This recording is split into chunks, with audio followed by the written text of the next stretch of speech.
Welcome to our channel. ನೋಡಿ friends, ನಾನಿವತ್ತು ತೊಂಡೆಕಾಯಿ ಪಲ್ಯ ಹೀಗೆ ಗೇರು ಬೀಜ ಹಾಕಿ ಮಾಡಿ ತೋರಿಸ್ತೇನೆ. ವಿಶೇಷ ಗಟ್ಟಲೆಗೆಲ್ಲ ಹೆಚ್ಚಾಗಿರ್ತದೆ ಫ್ರೆಂಡ್ಸ್. ಹಾಗೆ ಒಂದು ಪಲ್ಯ ಮಾಡಿ ತೋರಿಸ್ತೇನೆ. ಫಸ್ಟಿಗೆ ನಾನು ಈ ತೊಂಡೆಕಾಯಿ ಒಂದು ಹೋಳು ಮಾಡ್ಕೊಂಡು ಬರ್ತೇನೆ ಫ್ರೆಂಡ್ಸ್. ನೋಡಿ ಫ್ರೆಂಡ್ಸ್, ತೊಂಡೆಕಾಯಿ ಎಲ್ಲ ಹಾಕಿ ಮಾಡಿ ಕತ್ತರಿಸಿ ಇಟ್ಕೊಂಡಿದೆ. ಹಸಿಮೆಣಸು ಸಿಗ್ದಿಟ್ಟಿದೆ. ಗೇರು ಬೀಜ ಎಲ್ಲ ರೆಡಿ ಇತ್ತು. ಈಗ ಬಾಣಲ್ಲಿ ಇಟ್ಕೊಂಬ ಒಲೆ ಮೇಲೆ. ನೋಡಿ ಫ್ರೆಂಡ್ಸ್, ಜಿನ್ ಕೊಕೊನಟ್ ಆಯಿಲ್ ಹಾಕಂತಿದ್ದೆ 1 ಟೇಬಲ್ ಸ್ಪೂನ್ ಫಸ್ಟ್. ಒಂಚೂರು ಸಾಸಿವೆ ಹುಟ್ಟುವಾಗ ಹಸಿಮೆಣಸು ಹಾಕೊಂಡ.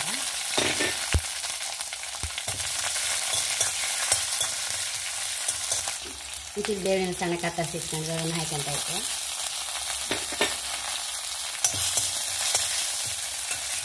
ತೊಂಡೆಕಾಯಿ ಹಾಕೊಂತ ಇದ್ದೀನಿ. ಗೇರು ಬೀಜ ಹಾಕಿರ್ತಾ ಇದ್ದೆ. ಅರಿಶಿಣ, ಉಪ್ಪು,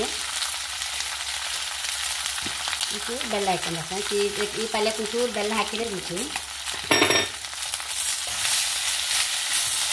ಒಂಚೂರು ನೀರು ಹಾಕೊಂಡ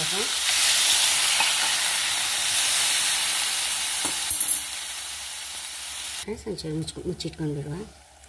ಹೋಳು ಬೆಂದಾಯ್ತು. ಲಾಸ್ಟಿಗೆ ಒಂಚೂರು ಮೇಲಿದು ಕಾಯಿ ತುರಿ, ಒಂದು ಫ್ರೆಶ್ ಕಾಯಿ ತುರಿ ಒಂಚೂರು ಹಾಕೊಂಡು ಬಿಡುವ ಫ್ರೆಂಡ್ಸ್.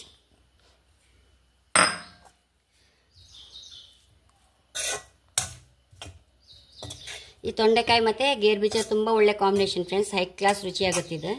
ನೋಡಿ, ಬೌಲಿಗೆ ಟ್ರಾನ್ಸ್ಫರ್ ಮಾಡ್ಕೊಂಬ. ಹಾಂ ಫ್ರೆಂಡ್ಸ್, ಎಷ್ಟೋ ರುಚಿಯಾದ ತೊಂಡೆಕಾಯಿ ಗೇರು ಬೀಜ ಪಲ್ಯ ರೆಡಿಯಾಗಿದೆ. ಹೈ ಕ್ಲಾಸ್ ಆಗಿದೆ ಫ್ರೆಂಡ್ಸ್. ತುಂಬ ಅಂದರೆ ತುಂಬ ರುಚಿ. ಅದು ಸಿಹಿ ಒಂಥರ ಸ್ವೀಟ್, ಗೇರು ಬೀಜ ಸಿಹಿ ಇರುತ್ತಲ್ಲ, ಹಾಗೇನೋ ಬಾಯಿಗೆ ನಮಗೆ ತುಂಬ ರುಚಿ ಅನಿಸುತ್ತೆ ಈ ಪಲ್ಯ. ಹಾಗೆ ಹೇಳಕ್ಕೆ ಇಷ್ಟಪಡ್ತೀನಿ ಫ್ರೆಂಡ್ಸ್. ನನ್ನ ಚಾನಲ್ ಇಷ್ಟ ಆದರೆ ಸಬ್ಸ್ಕ್ರೈಬ್ ಮಾಡಿ, ಲೈಕ್ ಮಾಡಿ, ಕಾಮೆಂಟ್ ಮಾಡೋದಂತೂ ಮರಲೇಬೇಡಿ. Thank you.